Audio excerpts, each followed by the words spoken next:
चंद्रसेठ के आगमन पर गांव का बाजार गतिविधियों से गुलजार है। उनके सेवक उनकी सेवा में हैं। किसान अपनी जमीनों के खोने के डर से अपनी निराशा व्यक्त करते हैं। एक गरीब महिला विनती करती है, सेठ जी, कृपया मेरी जमीन मत लीजिए, मेरे बच्चे भूखे मर जाएंगे। चंद्रसेठ कठोरता से जवाब देते हैं, हण का भुगतान समय पर हो जाना चाहिए था। भव्य शाही दरबार में राजा के सिंहासन पर बैठे होने से हवा में क्रोध भर रहा है। यह अन्याय अब और नहीं चलेगा। राजा ने घोषणा की। उसकी आवाज दरबार में गूंज रही थी। चंद्रसेठ राजा से पहले पहुंचता है। उसके चेहरे पर आत्मसंतुष्टि का भाव छाया हुआ है। चंद्रसेठ, तुम पर मेरी प्रजा का शोषण करने का आरोप है। अपने बचाव में तुम क्या कहोगे? राजा ने अपनी तीक्ष्ण दृष्टि से देखते हुए पूछा। रात के अंधेरे में राजा एक किसान के भेष में चंद्रसेठ के प्रकाशित घर में शरण लेता है, जो अंधेरे में एक प्रकाश स्तंभ है।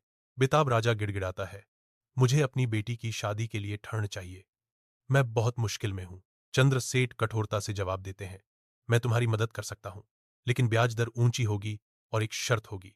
यदि तुम समय पर चुकाने में विफल रहे तो मुझे तुम्हारी जमीन मिल जाएगी। भारी संकल्प के साथ राजा मान जाता है। हिचकिचाते हुए, मैं सहमत हूं, मैं कागजात पर हस्ताक्षर कर दूंगा। राजा चंद्रसेठ को दस्तावेज प्रस्तुत करता है। आसन्न फैसले का भार हवा में भारी है। चंद्रसेठ कांपता है, डर उसे खा रहा है।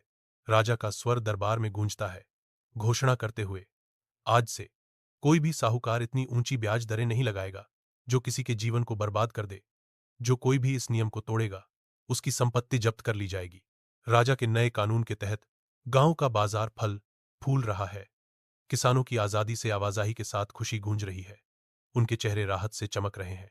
चंद्रसेठ अपने पिछले कार्यों के लिए पश्चाताप से अभिभूत होकर लोगों की मदद करने का संकल्प लेते हैं। वह राजा से क्षमा मांगता है और एक बेहतर इंसान बनने का वादा करता है। अगर यह कहानी आपको अच्छी लगी हो तो वीडियो को लाइक और चैनल को सब्सक्राइब जरूर कर दीजिएगा। धन्यवाद।